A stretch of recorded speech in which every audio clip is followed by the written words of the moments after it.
Assalamualaikum, selamat pagi Pak. Perkenalkan, saya Ujang Ansori, mahasiswa profesi Mustika Sukabumi.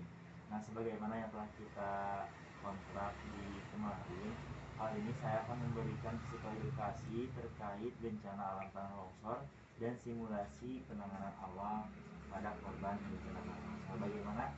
Bersedia? Sedia ya. Bersedia. Baik, kurang lebih waktunya 15 menit. Ya. Sebelumnya Bapak tahu nggak apa itu bencana tanah longsor? Enggak. Nah, di sini dijelaskan bahwa tanah longsor ini merupakan suatu gerakan massa tanah atau batuan yang meluncur, menggeser atau berputar ke tempat yang lebih rendah karena pengaruh dari gaya gravitasi. Nah, massa tanah atau batuan ini berasal hasil rombokan dari batuan induk.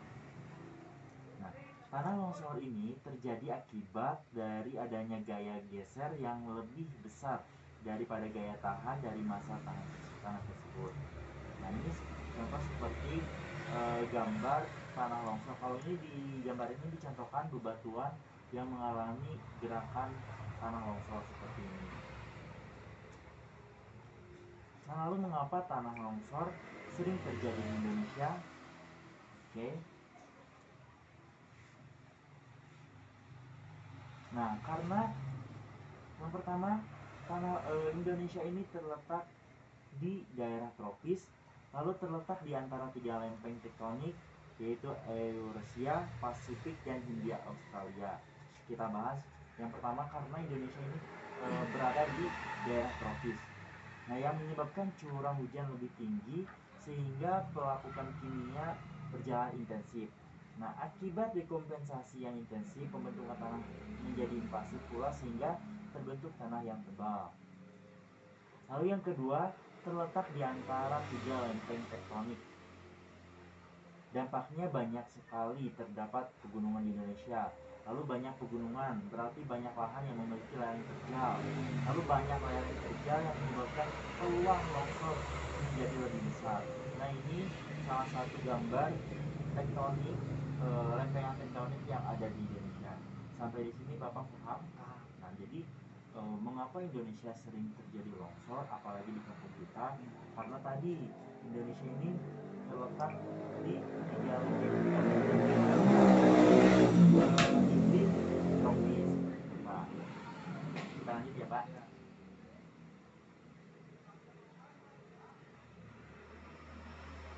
Nah, di sini dijelaskan tanah longsor dapat terjadi apabila yang pertama terdapat lereng yang cukup curam sehingga massa tanah dapat bergerak atau meluncur ke yang lebih bawah atau yang lebih rendah. Lalu adanya pelapisan tanah yang kedap air di bawah permukaan tanah yang menjadi bidang gelincir. Lalu lapisan tanah mengandung air cukup banyak sehingga massa tanah yang berada di atas lapisan kedap air menjadi jenuh. Jadi tanah longsor bisa terjadi apabila yang dijelaskan ini pas karena lerengnya cukup curam, juga lapisan tanah yang kedap air sangat potensi sekali terjadi tanah longsor. Sebagaimana yang telah kita ketahui di kampung kita yang sebelah di Pasir Angin itu jalannya sangat curam ya, sehingga pernah terjadi longsor di tahun berapa waktu itu Pak? Tahun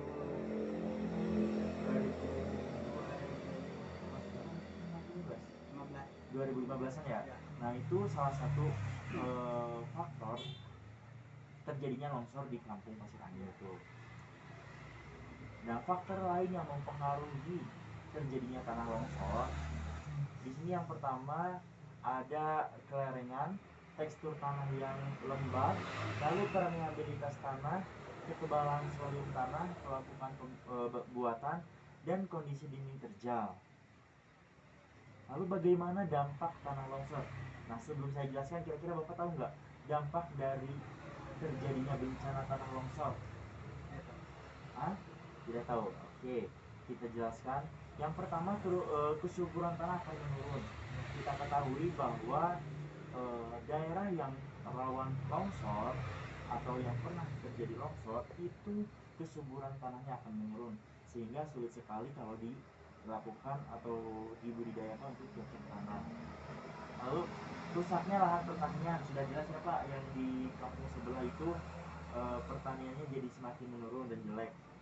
Lalu dapat menghancurkan berbagai jenis bangunan, tentu akan bangunan-bangunan akan istilahnya rubuh, hilangnya harta benda, oke, bisa terkubur ataupun hilang dan dapat menyebabkan kematian.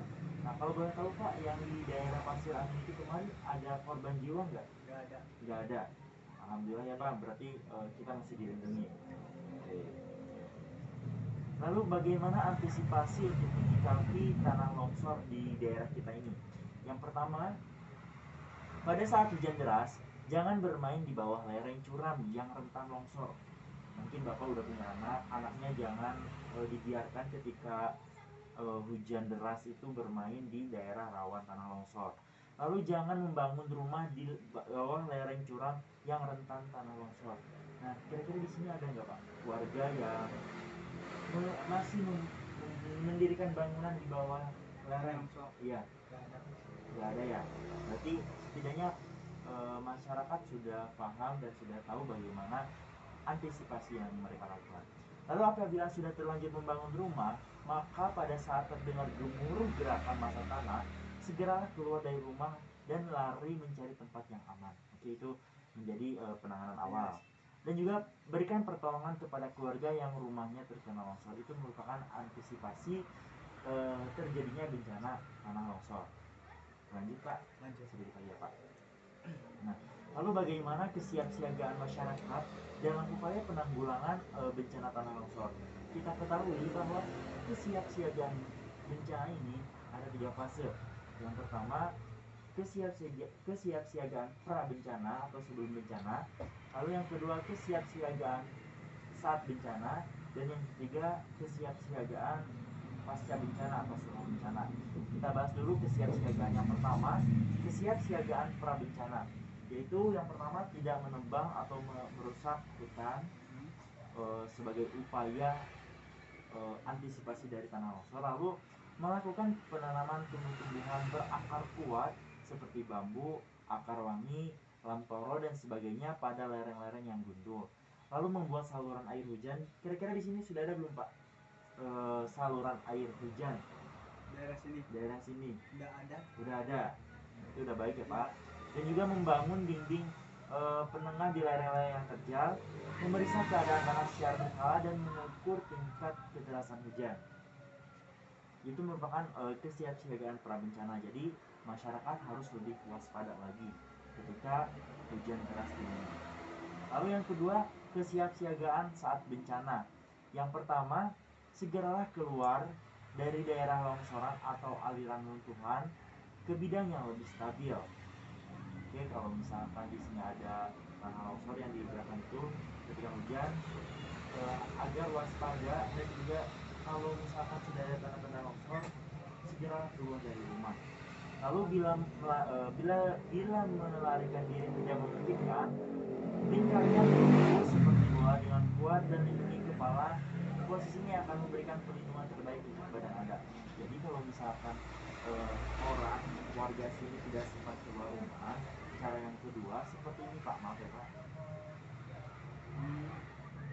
lindungi kepala, itu akan lebih efektif dan memberikan perlindungan terbaik. Nah jadi seperti ini. Lalu kalau misalkan sudah terjadi tanah longsor, dilindungkan kepala Pak. Jadi dilindungkan dengan posisi begini, jadi kayak bola. Ya, gitu. Itu kesiapsiagaan saat bencana. Lalu yang ketiga, kesiapsiagaan pasca bencana. Setelah bencana kita mau ngapain nih? Yang pertama, hindari lari. Lalu hindari daerah longsoran di mana longsor susulan dapat terjadi. Nah kalau misalkan sudah ada longsor, nah kemungkinan besar kalau longsor itu terjadi, maka daerah yang longsor tadi hindari Pak, jangan didekati dulu. Lalu periksa korban luka dan korban yang terjebak longsor tanpa langsung memasuki daerah longsor. Lalu periksa apakah ada korban atau tidak. Lalu bantu arahkan SAR ke lokasi longsor. Kalau ada petugas dari BPBD atau pihak terkait, maka tunjukkan kepada mereka di lokasi longsornya di mana, biar BPBD yang melakukan penanganannya. Lalu laporkan kerusakan fasilitas umum yang terjadi kepada pihak yang berwenang. Kalau di sini bisa RT atau menyebabkan kerusakan akibat bencana tanah longsor ini. Lalu periksakan kerusakan fondasi rumah dan tanah sekitar yang terjadinya tanah longsor, serta mintalah nasihat pada ahlinya untuk mengevaluasi ancaman dan teknik untuk mengurangi tanah longsor. Nah, itu materi hari ini terkait kesiapsiagaan bencana tanah longsor. Sampai di sini ada yang tanyakan, Pak? Sudah cukup jelas? Baik, kalau gitu, kalau Bapak sudah merasa paham dan juga cukup jelas dengan penyampaian materinya, sekarang kita simulasi bagaimana cara penanganan bencana tanah longsor. Yang pertama, kita akan simulasi bagaimana cara menghentikan perdarahan pada korban bencana tanah longsor. Nah, untuk menghentikan perdarahan ada 3 teknik. Yang pertama, balut tekan, lalu tekan nadi proksimal, dan juga tinggikan. Yang pertama, balut tekan. Misalkan di sini ada perdarahan, maka dibalut sekuat mungkin bisa dengan kerudung ataupun kain apapun, dibalut tekan seperti ini, Pak.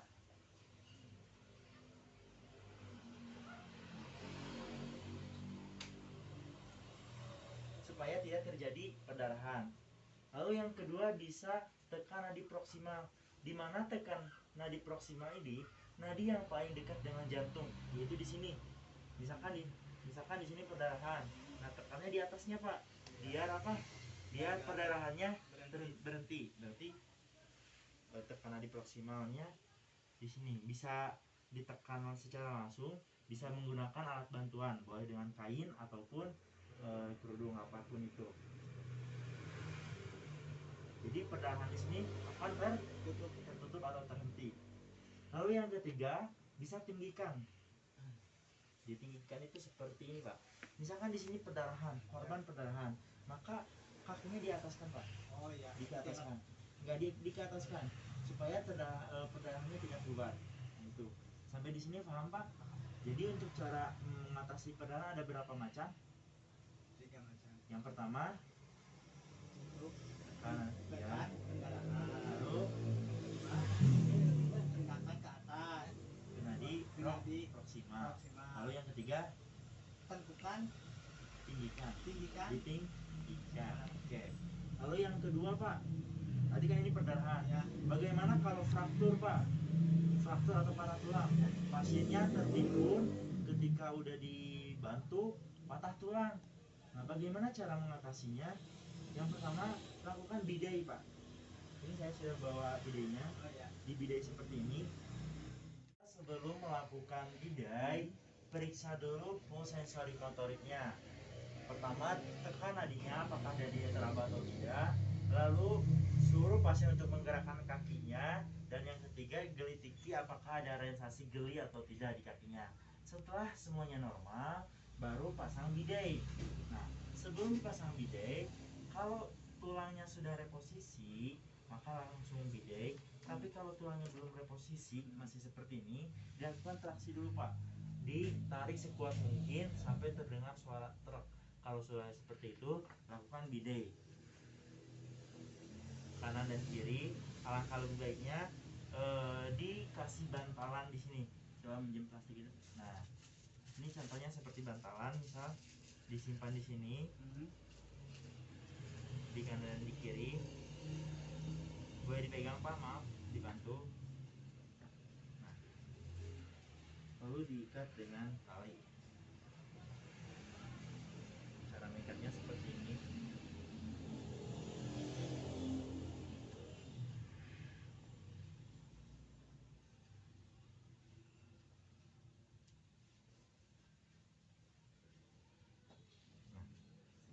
Dilakukan di 3 tali, Pak, di atas dan di bawah. Karena ini posisinya kecil kakinya, jadi saya contohkan satu saja. Tapi untuk teknik talinya seperti tadi, Pak. Nah, setelah pasang seperti ini, cek lagi, Pak, yang tadi 3 full sensori motoriknya, tekan lagi nadinya.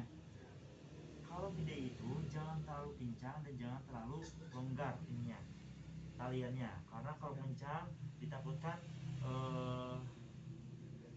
darahnya tidak sampai ke perifer. Kalau longgar takutnya tulangnya reposisi lagi. Setelah itu, setelah dipasang seperti ini, cek lagi sensori, suruh pasien menggerakkan kakinya dan gelitiki seperti itu Pak. Sampai di sini Bapak bisa? Bisa. Baik, kalau Bapak paham dengan simulasinya, coba Bapak praktekkan dari awal. Saya bantu nanti untuk mengetahui tingkat pengetahuan Bapak terkait penanganan pertolongan pertama pada pasien atau korban tanah longsor. Baik Pak, tadi yang sudah kita jelaskan, untuk menghentikan perdarahan ada berapa macam? Tiga. Yang pertama baru tekan. Seperti gimana baru tekan? Seperti ini. Di sini contohnya Pak. Ini. Ya. Lalu yang kedua?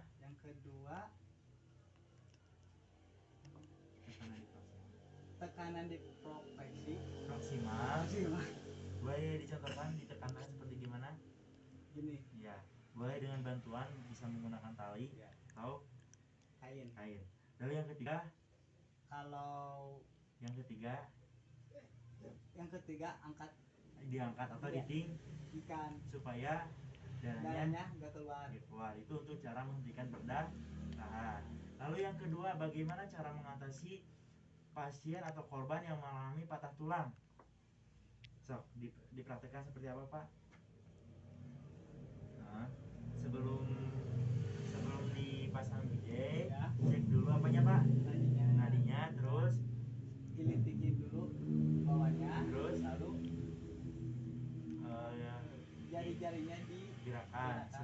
Setelah itu langsung pasang bidai. Prinsipnya gimana Pak? Kalau patah tulangnya di sendi, ya harus melewati 2 tulang. Kalau frakturnya di tulang harus melewati 2 sendi. Oke, pasangkan Pak bidainya. Seperti itu. Jangan lupa Pak, kasih bantalan dulu. Oh ya. Ini contoh bantalannya Pak. Udah, langsung di tali. Gimana? Tekniknya harus tepat Pak.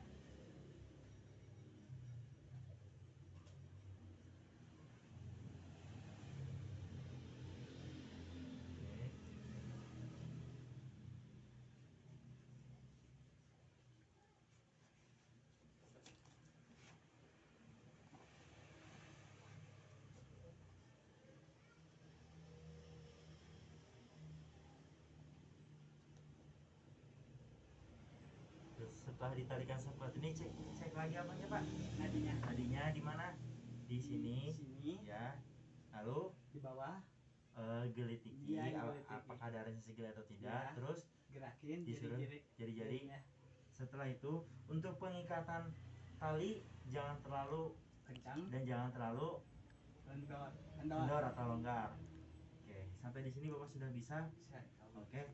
Sebelumnya terima kasih Pak kepada Bapak yang sudah menyempatkan waktunya untuk mendemonstrasikan dan juga psikoedukasi terkait bencana tanah longsor. Semoga di kampung kita bencana tanah longsor ini tidak ada lagi ya Pak. Amin. Dan semoga kita semua sehat selalu. Kalau begitu saya pamit permisi Pak. Assalamualaikum. Waalaikumsalam.